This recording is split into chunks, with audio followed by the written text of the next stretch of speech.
गुरुदेव भगवान की जय। प्यारे कृष्ण कन्हैया लाल की जय।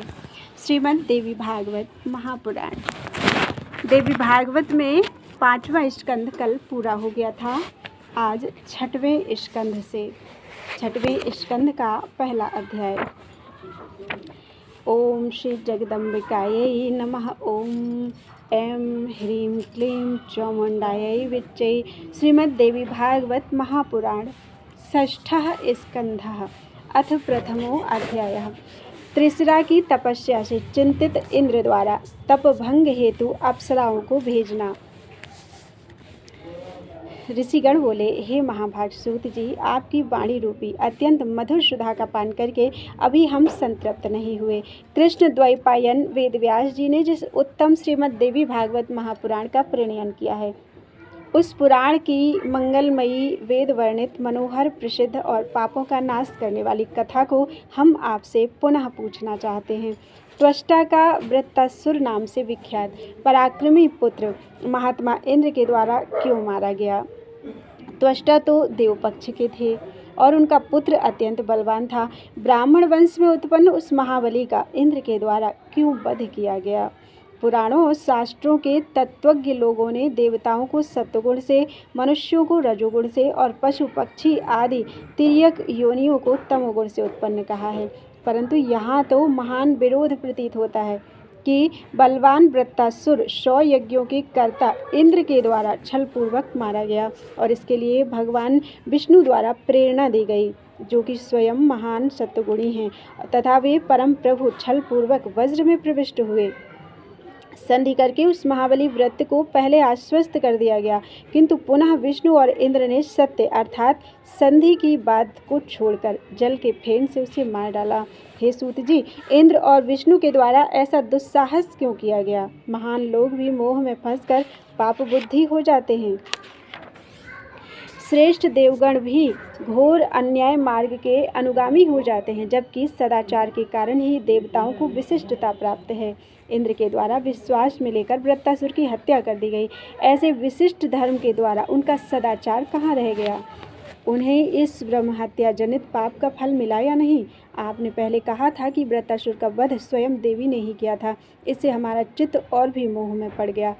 सूत जी बोले, हे मुनिगण, वृत्तासुर के वध से संबंधित और उस हत्या से इंद्र को प्राप्त महान दुख की कथा सुने। ऐसा ही पूर्व काल में परीक्षित पुत्र राजा जन्मेजय ने सत्यवती नंदन व्यास जी से पूछा था।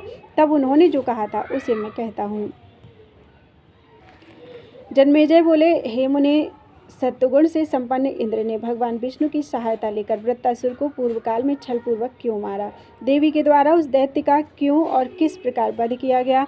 हे मुनिश्रेष्ठ, एक व्यक्ति का 2 लोगों के द्वारा कैसे वध किया गया, इसे मैं सुनना चाहता हूँ। मुझे महान कौतूहल है। कौन मनुष्य महापुरुषों के चरित्र को सुनने से विरत होगा? अतः आप वृत्तासुर के वध पर आधारित जगदम्बा के महात्म्य को कहिए। व्यास जी बोले, हे राजन, आप धन्य हैं जो कि आपकी इस प्रकार की बुद्धि पुराण श्रवण में अत्यंत आदरपूर्वक लगी हुई है। श्रेष्ठ देवगण अमृत का पान करके पूर्ण तृप्त हो जाते हैं, परंतु आप इस कथामृत का बार बार पान करके भी अतृप्त ही हैं। हे राजन, महान कीर्ति वाले आपका भक्तिभाव कथाओं में दिन प्रतिदिन बढ़ता ही जा रहा है। श्रोता जब एकाग्र मन से सुनता है, तब वक्ता भी प्रसन्न मन से कथा कहता है।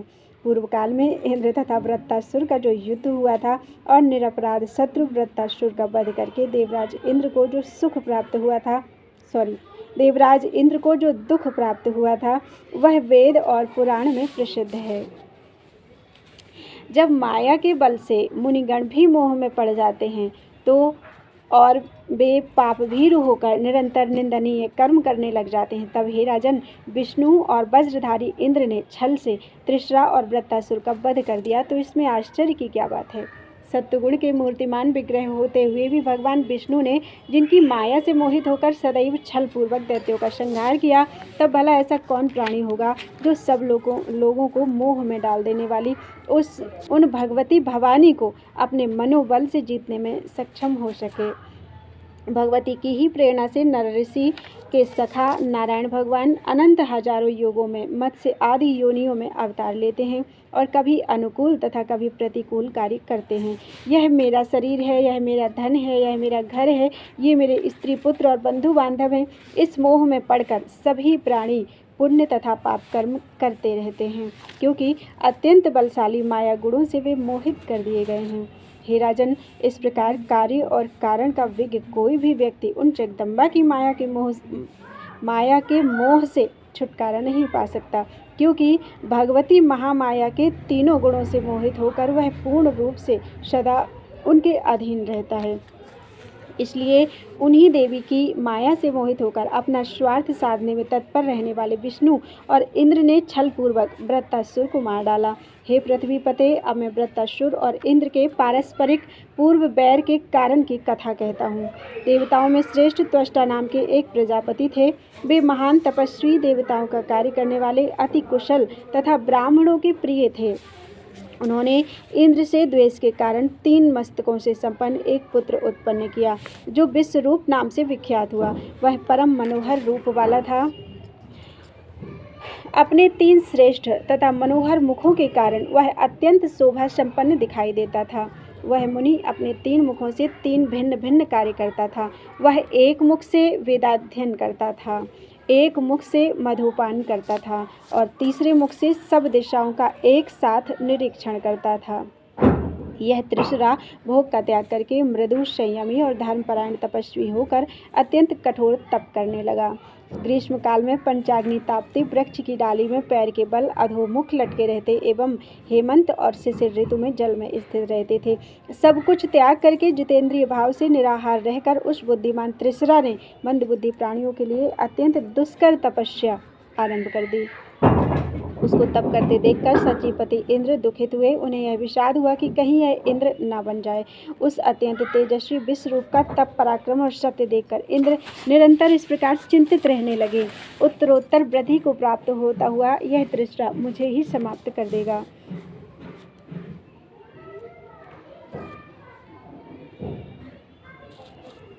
इसलिए बुद्धिमानों ने कहा है कि बढ़ते हुए पराक्रम वाले शत्रु की कभी भी उपेक्षा नहीं करनी चाहिए।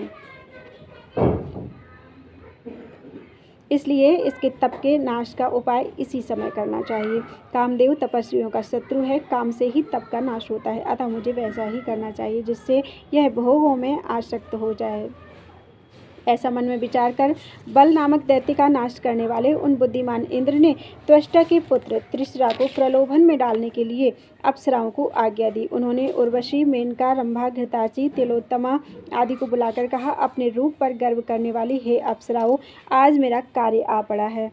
तुम सब मेरे उस प्रिय कार्य को संपन्न करो। मेरा एक महान दुर्धर्ष शत्रु संयत होकर तपस्या कर रहा है। शीघ्र ही उसके पास जाओ और उसे प्रलोभित करो। इस प्रकार शीघ्र ही मेरा कार्य करो। अनेक प्रकार के श्रृंगार वेशों तथा शरीर के हाव भावों से उसे प्रलोभित करो और मेरे मानसिक संताप को शांत करो। तुम लोगों का कल्याण हो। हे महाभागा अप्सराओं, उसके तपोबल को जानकर मैं व्याकुल हो गया हूँ। वह बलवान शीघ्र ही मेरा पद छीन लेगा। हे अबलाओं, मेरे सामने यह भय आ गया है, तुम लोग शीघ्र ही इसका नाश कर दो। इस कार्य के आ पड़ने पर तुम सब मिलकर आज मेरा उपकार करो। उनके इस वचन को सुनकर नारियों अर्थात अप्सराओं ने उन्हें नमन करते हुए कहा, हे देवराज, आप भय न करें, हम उसे प्रलोभन में डालने का प्रयत्न करेंगी। हे महातेजस्विन, जिस प्रकार से आपको भय न हो, हम वैसा ही करेंगी। उस मुनि को लुभाने के लिए हम नृत्य, गीत और विहार करेंगी। हे विभो, कटाक्षों और अंगों की विविध भंगिमाओं से मुनि को मोहित करके उन्हें लोलुप अपने वशीभूत तथा नियंत्रण में कर लेंगी। व्यास जी बोले, इंद्र से ऐसा कहकर वे अप्सराएं त्रिशरा के समीप गईं और कामशास्त्र में कहे गए विभिन्न प्रकार के हाव भाव का प्रदर्शन करने लगीं। वे अप्सराएं मुनि के सम्मुख अनेक प्रकार के तालों में गाती और नाचती हुई उन्हें मोहित करने के लिए विविध प्रकार के हाव भाव करती थी, किंतु उन तपस्वी ने अप्सराओं की चेष्टा को देखा तक नहीं और इंद्रियों को वश में करके वे गूंगे, अंधे और बहरे की तरह बैठे रहे। वे अप्सराएं गान, नृत्य आदि मोहित करने वाले प्रपंच करती हुई कुछ दिनों तक उनके श्रेष्ठ आश्रम में रहीं।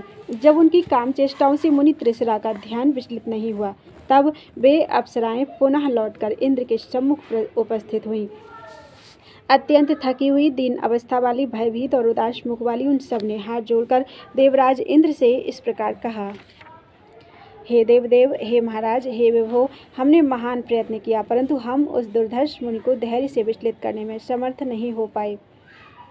हे पाकशासन, आपको कोई दूसरा ही उपाय करना चाहिए। उन जितेंद्रिय तपस्वी पर हमारा कुछ भी प्रभाव नहीं पड़ सकता। हमारा बड़ा भाग्य है कि तपस्या से अग्नि के समान प्रकाशित होने वाले उन महात्मा मुनि ने हमें शाप नहीं दिया। अप्सराओं को विदा करके क्षुद्र बुद्धि तथा पाप बुद्धि इंद्र उसके ही वध का अनुचित उपाय सोचने लगे। हे राजन, लोक लज्जा और महान पाप के भय को छोड़कर उन्होंने उसके वध के लिए अपनी बुद्धि को पापमय बना दिया। इति श्रीमद्देवी भागवते महापुराणे अष्टादशसहस्रयां संहितायां षष्ठ स्कंधे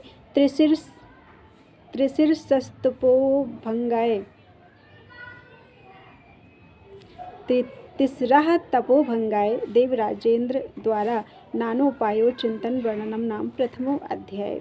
बोलो वृंदावन बिहारी लाल की जय।